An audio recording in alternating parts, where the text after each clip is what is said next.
So ma'am first మీరు laser toning procedure చేస్తున్నారు కదా, అయితే ఏ కన్సర్న్స్ ఉన్న వాళ్ళకి యూజ్ చేస్తారు?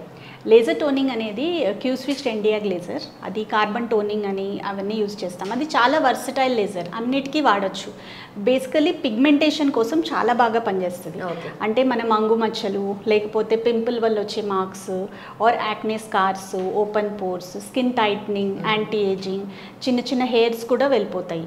సో అది వర్సటైల్ లేజర్ అండ్ అదేంటంటే డౌన్ టైం ఉండదు, చాలా సేఫ్ లేజర్. సో మనం ఏంటంటే చాలా బ్రైడ్కి కూడా యూజ్ చేయొచ్చు, అంటే 2-3 డేస్లో పెళ్ళి ఉంది అన్న వాళ్ళకి కూడా సేఫ్గా యూజ్ చేయొచ్చు అనమాట. ఇంకా జనరల్ మెయింటెనెన్స్కి కూడా యూజ్ చేసుకోవచ్చు, అంటే ఏమీ లేవు స్కిన్లో కన్సర్న్స్, ఓన్లీ మెయింటైన్ చేయాలి అన్నప్పుడు కూడా స్కిన్ టైట్ ఉండడానికి, పిగ్మెంటేషన్ రాకుండా, ట్యాన్ అది వెళ్ళిపోవడానికి యూజ్ చేస్తాం అనమాట.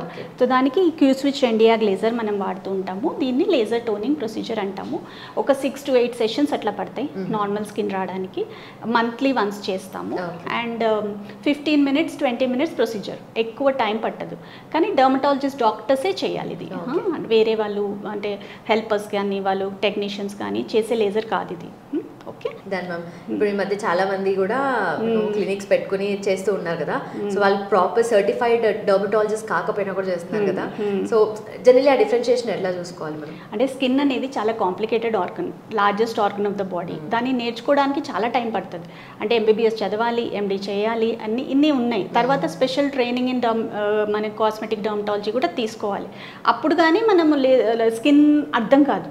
సో అర్థం కాకుండా చేసామనుకోండి, అప్పుడు ఏమవుతుంది, సైడ్ ఎఫెక్ట్స్ వస్తాయి. సో ప్రాపర్ ప్రొఫెషనల్ దగ్గర తీసుకున్నాం అనుకోండి, కరెక్ట్గా వాళ్ళు కూడా డయాగ్నోస్ చేసి అవసరం అంటేనే చేయాలి. ఏ మెషిన్ అయినా మనం అనవసరంగా వాడకూడదు. అయితే ఇప్పుడు ఉమాకి చాలా రోజుల నుంచి మంగు ఉంది అండ్ మొన్ననే హాలిడేకి వెళ్ళేసి వచ్చి ట్యాన్ అయిపోయింది. సో తన కన్సర్న్ ఏంటంటే చాలా రోజుల నుంచి ఏం చెప్తుందంటే చాలా డల్ అయిపోయింది స్కిన్ కొంచెం లూజ్ అయినట్టు అనిపిస్తుంది, ఓపెన్ పోర్స్ కనపడుతున్నాయి. సో తనకి నేను లేజర్ టోనింగ్ గురించి ప్రాపర్గా ఎక్స్ప్లెయిన్ చేసి దానికి కావాల్సిన ప్రైమింగ్ క్రీమ్స్, అంటే దానికి కావాల్సిన ప్రిపరేషన్ చేసి, తనకి సన్ స్క్రీన్ గురించి కరెక్ట్గా ఎక్స్ప్లెయిన్ చేసి, ఏమన్నా హెల్త్ కన్సర్న్స్ ఉన్నాయా, థైరాయిడా, ఇంకేమన్నా పీసీఓడి ఏమన్నా ఉన్నాయా చూసుకొని అప్పుడు మనం లేజర్ అనేది చేస్తాం.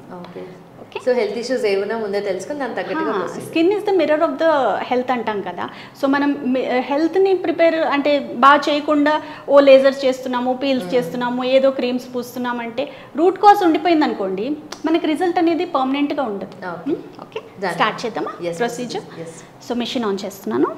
ఓకే, సో ఫస్ట్ కార్బన్ పెట్టాం కదా, కార్బన్ ఎందుకంటే కార్బన్ని ఈ లేజర్తో ఇన్ఫ్యూజ్ చేస్తాం, అంటే లోపలికి పంపిస్తాము. తర్వాత ఆ కార్బన్ని బ్లాస్ట్ చేస్తాం. సో కార్బన్ బ్లాస్ట్తో పాటు స్కిన్లో ఉన్న ఇంప్యూరిటీస్, మెలనిన్, ఇంకా అలాంటివన్నీ కూడా బయటకు వచ్చేస్తాయి. సో ఇది ఫస్ట్ ప్రొసీజర్. ఓకే, స్టార్ట్ చేస్తాం.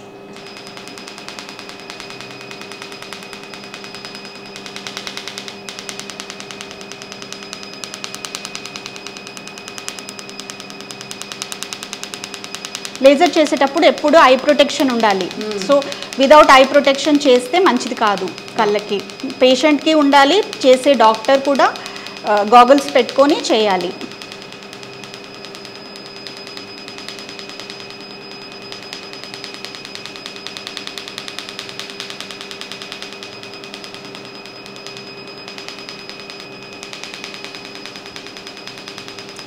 సో మైల్డ్గా అనిపిస్తుంది, సెన్సేషన్ అనిపిస్తుంది, లైట్గా పెయిన్ ఉంటుంది కానీ విచ్ ఇస్ బేరబుల్ ఆల్సో. ఈ పార్ట్స్లో హీట్ వస్తుంది, అంటే కొంచెం వేడిగా అనిపిస్తుంది. వేడిగా అనిపిస్తుందా ఉమా? కొంచెం వామ్త్ ఉంటుంది, అంటే వేడి అంటే మరి భరించలేని వేడి కాదు, కొంచెం వామ్త్ సెన్సేషన్ ఉంటుంది. అది నార్మల్, అది రాకపోతే మెషిన్ పనిచేసినట్టు కాదు. ఓకే, ఇప్పుడు నెక్స్ట్ పాస్ కార్బన్ బ్లాస్టింగ్, అంటే ఇప్పుడు కార్బన్ పెట్టాం కదా, అది బయటకు వచ్చేస్తుంది. దాంతోపాటు పిగ్మెంటేషన్ కూడా చాలా పోతుంది చూడండి. యూ కెన్ ఆల్రెడీ సీ మనకు పిగ్మెంట్ అనేది వెళ్ళిపోతుంది.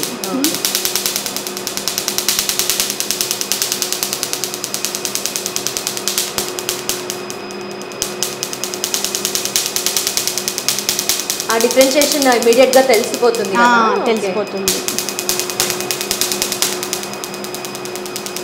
దాంతోపాటు చిన్న చిన్న హెయిర్స్ కూడా బ్లీచ్ అయిపోయి పడిపోతాయి 1 వీక్లో. ఇప్పుడు తన హెయిర్ అంతా బ్లీచ్ అవుతుంది చూడండి, అదంతా ఒక 1 వీక్లో పడిపోతుంది.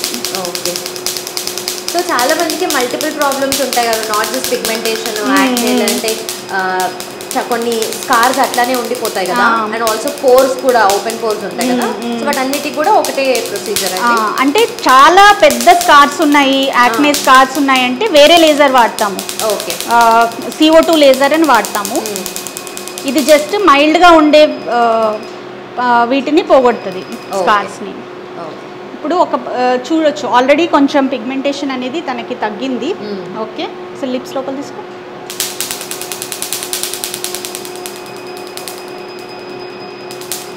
సో ఓవరాల్గా ఎన్ని సెషన్స్ పడుతుందా? అంటే 6 to 8 సెషన్స్ చెప్తాము, అది రిపేర్ చేయడానికి. తర్వాత మెయింటెనెన్స్ మన ఇష్టం. అంటే అది కూడా అది మనమేం చెప్పం, కానీ పేషెంట్సే వస్తూ ఉంటారు. ఓకే, సో ఈ రిజల్ట్స్ చూసి వాళ్ళే వస్తూ ఉంటారు కదా. అంటే ఇది లాంగ్ రన్లో ఇలా మెయింటెనెన్స్ కోసం అన్నారు కదా, వాళ్ళకి ఏమన్నా అంటే ఎఫెక్ట్స్ ఏమి ఉండవా? తర్వాత సైడ్ ఎఫెక్ట్స్ ఏమి ఉండవు చాలా. సో ఇప్పుడు ఉన్న కార్బన్ అంతా తీసేసి మనము నెక్స్ట్ పాస్ చేస్తామన్నమాట. ఆల్రెడీ స్కిన్ కలర్లో ఇంప్రూవ్మెంట్ మనకు కనబడుతుంది, కొంచెం పైన ట్యాన్ అంతా వెళ్ళిపోయింది. ఇప్పుడు next pass will be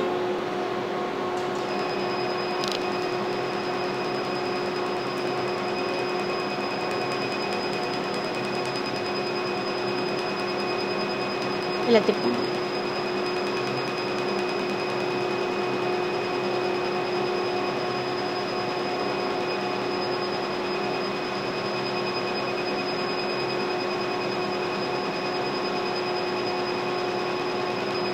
skin టైట్నింగ్కి పనిచేస్తుంది, కొలాజన్ బిల్డ్ చేస్తుంది అనమాట.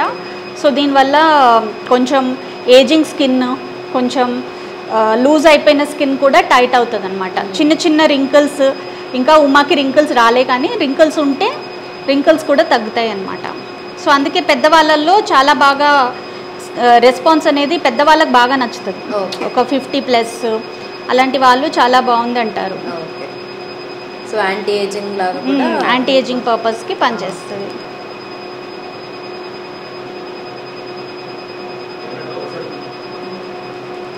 అసలు పెయిన్ ఉందా ఉమా నీకు? ఉమా ఏం లేదు, పెయిన్ లేదు కదా.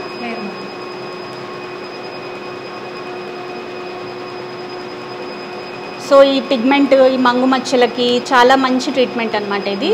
అండ్ పింపుల్స్ కూడా తగ్గిపోతాయి, పింపుల్స్ కూడా రాకుండా ఉంటాయి. తనకైతే పింపుల్స్ లేవు, కానీ నార్మల్గా ఇప్పుడు టీనేజర్స్లో వస్తుంది కదా పింపుల్ మార్క్స్, దానికి కూడా బాగా పనిచేస్తుంది. Last pass. ఇది కొంతమందికి సన్ స్పాట్స్ వస్తూ ఉంటాయి అండ్ సన్ స్క్రీన్ యూజ్ చేయకుండా ఎఫెక్ట్ లాంగ్ టర్మ్ లో ఉంటుంది కదా. అవును, సో అది చాలా ఎక్కువ ఉండిపోయి ఉంటుంది కదా స్కిన్ మీద. కొంతమంది జెనెటిక్స్ లో ఫ్రెకల్స్ ఉంటుంది, ఫ్రెకల్ టెండెన్సీ, అంటే చిన్న చిన్న మార్క్స్ లాంటివి వస్తాయి ఫేస్ మీద. సో అలాంటివి కూడా దీంతో తగ్గించవచ్చు. ఇంకా అదే కాదు, టాటూ రిమూవల్ కూడా చేయొచ్చు దీంతో. పెద్ద పెద్ద పిగ్మెంట్స్ కూడా తగ్గించుకోవచ్చు దీంతో. టాటూ రిమూవల్ చేయొచ్చు. ఈ చిన్న చిన్న హెయిర్ బ్లీచ్ అవుతుంది చూడండి, బ్లీచ్ అయిపోయి పడిపోతుంది. ఒక వారంలో హెయిర్ అనేది మనకి పడిపోతుంది అనమాట, కొంచెం స్మూత్గా వస్తుంది. అంటే ఇది హెయిర్ రిమూవల్ లేజర్ కాదు, హెయిర్ రిమూవల్ లేజర్ వేరే ఉంటుంది, డయోడ్. కానీ ఇది ఏంటంటే చిన్న చిన్న హెయిర్స్ మీద పనిచేస్తుంది. యూజువల్లీ అట్లా సైడ్కి అండ్ ఆల్సో చిన్న దగ్గర చిన్న హెయిర్ ఉంటుంది. ఫేస్ మీద కూడా, చీక్స్ మీద కూడా హెయిర్ ఉంటుంది కదా, చిన్న చిన్న హెయిర్స్, అవి వెళ్ళిపోతాయి దీంతో. సో ఇలాంటి యూజువల్లీ స్కిన్ మెయింటెనెన్స్కి కానీ స్కిన్ కన్సర్న్స్ ఉన్నప్పుడు విమెన్ గురించి మాట్లాడతాం ఎక్కువ. సో మెన్కి కూడా, మేల్కి కూడా ఇవి ఉంటాయి. ఇది యూనిసెక్స్ లేజర్, ఎవరైనా చేయించుకోవచ్చు, ఏమీ ప్రాబ్లం. మన దగ్గర ఈక్వల్ క్లయింటేల్ ఉన్నారు, పేషెంట్స్ మేల్స్ ఫీమేల్స్ ఇద్దరు ఉన్నారు. మేల్స్కి ఏంటంటే ఎక్కువ బయట బైక్స్ మీద తిరుగుతారు కాబట్టి చాలా పిగ్మెంట్ అయిపోతారు, ట్యాన్ అయిపోతారు. అది ఇంకా మెలస్మా, ఈ మంగు మచ్చలు కూడా జెంట్స్లో కూడా వస్తాయి. జెంట్స్లో వచ్చే మంగు మచ్చలు చాలా హార్డ్గా ఉంటాయి ట్రీట్ చేయడానికి. సో చీక్స్ మీద ఇట్లా పడిపోయి ఉంటాయి కదా, ఏజ్తో పాటు అవి వస్తుంటాయి కదా. అదే కాదు, పెద్ద పెద్ద స్కార్స్ ఉంటాయి కదా, యాక్సిడెంట్ స్కార్స్, బర్న్ స్కార్స్, అలాంటి వాటికి కూడా లేజర్ వాడచ్చు. Okay, done. అదే కాదు, మనం లిప్స్ మీద చేయొచ్చు, లిప్ పిగ్మెంట్ పోతుంది, ఇలా చాలా ఈవెన్ స్కిన్ టైట్నింగ్కి పనిచేస్తుంది, అన్ని రకాలుగా దానికి. సో ఇప్పుడు దీనికి లిప్స్కి అవసరం లేదు కాబట్టి దానికి చేయట్లేదు. So finally laser toning procedure అయితే కంప్లీట్ అయింది మ్యామ్. అయితే రిజల్ట్స్ కూడా మనకి ఇమీడియట్గా తెలిసిపోతూ ఉన్నాయి అండ్ మేబీ ఆ 2-3 డేస్లో ఇంకా ఎక్కువగా కనిపిస్తూ ఉంటుంది కదా. అండ్ దాని తర్వాత కొంతమందికి కన్సర్న్స్ ఉంటాయి కదా, అవి ఏమేమి ఉండొచ్చు దీని తర్వాత? ఈ laser toning is a very beautiful machine. కాకపోతే పారామీటర్స్ సెట్ చేయడం, మెషిన్ ఎవరికి వాడాలి, ఏ పిగ్మెంట్ కన్సర్న్తో ఎంత ఎనర్జీ పెట్టాలి, అవన్నీ చాలా ఇంపార్టెంట్. సో ప్రొఫెషనల్స్కి అయితే కరెక్ట్గా తెలుస్తుంది, డర్మటాలజిస్ట్లు అయితే కరెక్ట్గా తెలుస్తుంది. రెండోది వీళ్ళకి ఆఫ్టర్ కేర్ చెప్పాలి. ఇప్పుడు లేజర్ చేసేసి బయటకు వదిలేసామనుకోండి, వాళ్ళు సన్ స్క్రీన్ పెట్టలేదు, మాయిశ్చరైజర్ పెట్టలేదు, అప్పుడు మళ్ళీ దానివల్ల వచ్చే సైడ్ ఎఫెక్ట్స్ ఉంటాయి. కరెక్ట్గా మాట విన్నారనుకోండి, హోంవర్క్ చేశారనుకోండి, చాలా బ్యూటిఫుల్ రిజల్ట్స్ ఉంటాయి అన్నమాట. సో మనము కొంచెం స్ట్రాంగ్ అంటే టాటూస్కి అలాంటి వాటికి కూడా ఈ లేజర్ వాడతాం అనమాట. సో ఏ కన్సర్న్ని బట్టి దాన్ని చేంజ్ చేసుకుంటూ వాడతాం. సో ఇప్పుడు మీరు చేసిన వెంటనే ప్రొసీజర్ అయిపోయిన తర్వాత ఫేస్ అంతా కొంచెం మైల్డ్గా రెడ్డిష్ అయిపోయింది కదా, సో అది ఎంత డ్యూరేషన్ వరకు? అది నార్మల్, అంటే చేసేటప్పుడు కొంచెం చిమ్ అనడం, ఎంతైనా లేజర్ కదా, we're sending some energy, but దానికి సైడ్ ఎఫెక్ట్స్ ఏమీ ఉండవు. అంటే అది normal. When we're going up to dermis అంటే లోపల వరకు వెళ్తున్నప్పుడు కొంచెం అంటే చిమ్ ఇప్పుడు మనం థ్రెడింగ్ చేసుకుంటే ఎంత డిస్కంఫర్ట్ ఉంటుంది, దానికన్నా తక్కువే ఉంటుంది. సో జస్ట్ చిమ్ అంటది, కొంచెం హీట్ అనిపిస్తుంది బికాజ్ ఎనర్జీ కదా. అండ్ ఆ రోజు మాత్రం కొంచెం రెడ్నెస్ ఉంటుంది ఫేస్కి. సో ఆ వారం రోజులు మాత్రం సన్ స్క్రీన్ ఎవ్రీ 3 hours పెట్టుకోవడము, సోప్స్ వాడకుండా ఫేస్ వాషెస్ వాడడము, చెప్పిన జాగ్రత్తలన్నీ పాటించామనుకోండి, చాలా బ్యూటిఫుల్ రిజల్ట్ ఉంటుంది. అంటే ఒక్కసారి లేజర్ టోనింగ్ చేయించుకున్న వాళ్ళు మళ్ళీ దానికోసం వస్తుంటారనమాట. So very beautiful laser. So ఓవరాల్గా స్కిన్ అంతా కూడా, ఫేస్ అంతా కూడా కవర్ అయింది, నీట్గా చేశారు కదా మొత్తము. అయితే ఈ ఐ పార్ట్లో మీరు ఎట్లా ప్రొటెక్షన్ చేశారు? చాలా మందికి డార్క్ సర్కిల్స్ ఇక్కడే ఉంటాయి కదా, సో వాటికి డార్క్ సర్కిల్స్కి చాలా జాగ్రత్తగా చేయాలి. దానికి కార్నియల్ షీల్డ్స్ అని పెట్టుకొని చేయాలి, అందుకనే చేయలేదు. ఆరెల్స్ కొంచెం అండర్ ఐ ఏరియా ఉంటే కొంచెం బయటికి పుల్ చేసి చేయొచ్చు, కానీ చాలా జాగ్రత్తగా చేయాలి. ఐ మీద చేయాలంటే మాత్రం కార్నియల్ షీల్డ్స్ వాడాలి. సో అది మనం నెక్స్ట్ ప్రొసీజర్లో చూద్దాం, అది కార్నియల్ షీల్డ్ ఎలా పెడతాము, దానికి ఎలా చేస్తాం అనేది వేరే. అయితే లిప్స్ మీద చేయొచ్చు. లిప్స్ కూడా చాలా సున్నితమైన ఏరియా, బట్ లిప్ కలర్ మారిపోవడము, ఈవెన్ జెంట్స్లో కూడా ఇప్పుడు స్మోకింగ్ అవి చేసి డార్క్ అయిపోవడం, లేకపోతే B12 డెఫిషియన్సీ వల్ల వచ్చే డార్క్నెస్ ఆఫ్ ద లిప్స్కి కూడా లిప్ టోనింగ్ అంటాం. అంటే ఇదే క్యూస్విచ్ ఇండియాగా లేజరే వాడతాము. దానివల్ల లిప్ కలర్ ఇంప్రూవ్మెంట్ చాలా బాగుంటుంది. సో రిజల్ట్స్ కూడా మాకు ఇమీడియట్గా ఇప్పుడు కనిపిస్తున్నాయి. And also latest technology use చేస్తున్నారు కదా మ్యామ్, ఇంకా ఎలాంటి ఎక్విప్మెంట్ ఉంది అండ్ ఎలాంటి టెక్నాలజీ యూజ్ చేస్తున్నారు? ఈ లేజర్ టోనింగ్తో మనం స్కిన్ టైట్ అవుతుంది అండ్ ఓపెన్ పోర్స్ తగ్గుతాయి, చిన్న స్కార్స్ అయితే తగ్గుతాయి. పెద్ద స్కార్స్ ఉన్నాయి, ఆరెల్స్ బర్న్ స్కార్స్ ఉన్నాయి, యాక్సిడెంట్ స్కార్స్ ఉన్నాయి, అప్పుడు CO2 లేజర్ వాడతాం. ఇది CO2 లేజర్ అన్నది ఇంకోటి ఉంది, మళ్ళీ చూపిస్తాను. సో దానికి కూడా ఒక 4 to 6 సెషన్స్ పడతాయి. అయితే ఆ లేజర్ చేసేటప్పుడు మాత్రం అనెస్థీషియా పెట్టి చేస్తాం, నంబింగ్ క్రీమ్. ఎందుకంటే అది చేసేటప్పుడు కొంచెం పెయిన్ ఉంటుంది, ఎందుకంటే ఈ ట్రామా స్కార్స్ అన్నీ కొంచెం డీప్గా వెళ్తాయి. సో దానికి కొంచెం గట్టిగా కొట్టాలి, లేకపోతే ఇంప్రూవ్మెంట్ అనేది ఉండదు. సో నంబింగ్ క్రీమ్ అప్లై చేసి కొంచెంసేపు కూర్చోబెట్టి అప్పుడు చేస్తాం అనమాట. దానికి డౌన్ టైం కూడా ఉంటుంది, అంటే 3-4 days స్కిన్ సెట్ అవ్వడానికి టైం పడుతుంది, బట్ రిజల్ట్ మాత్రం చాలా బాగుంటుంది. Done, ma'am. Thank you so much for your time. Thank you so much.